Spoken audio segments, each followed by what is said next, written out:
আজকে একটু সকাল সকাল রান্না করতে চলে আসলাম, একটু বাইরে বেরোনো আছে। তো দেখো এখানে পেঁপে কেটে নিচ্ছি, পেঁপে ভাজা করব।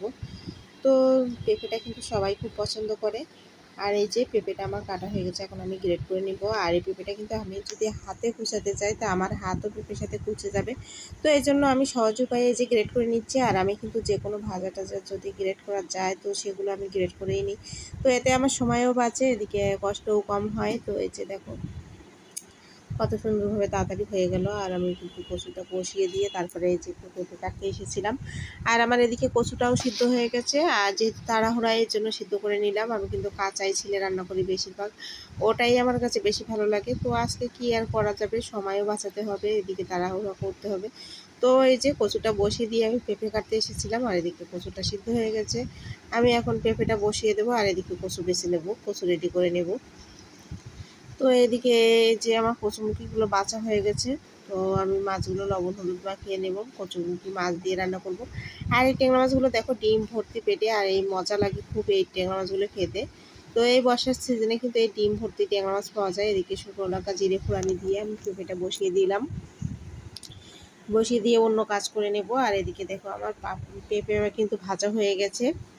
তো পেঁপের কালারটা দেখো কত সুন্দর এসেছে। আর পেঁপেটা কিন্তু আমরা সবাই খুব পছন্দ করি। আর আমার তো ভাজা ভাজা তো পছন্দ আছে, এমনি যে কোনোভাবে রান্না করলে কিন্তু পেঁপেটা অনেক ভালো লাগে।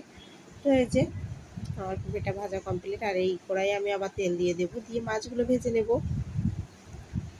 তো এই ট্যাংরা মাছগুলো কিন্তু আমি বর্ষার সিজনে আমার বাবা ওয়াল দিত। তো আমাদের ওদিকে নদীতে কিন্তু প্রচুর পরিমাণে এই ডিমওয়ালা ট্যাংরা মাছ এই বর্ষার সিজনে পাওয়া যায়। তো অন্য সময় কিন্তু এত বেশি পাওয়া যায় না, এই বর্ষার সিজনে বেশি পাওয়া যায়।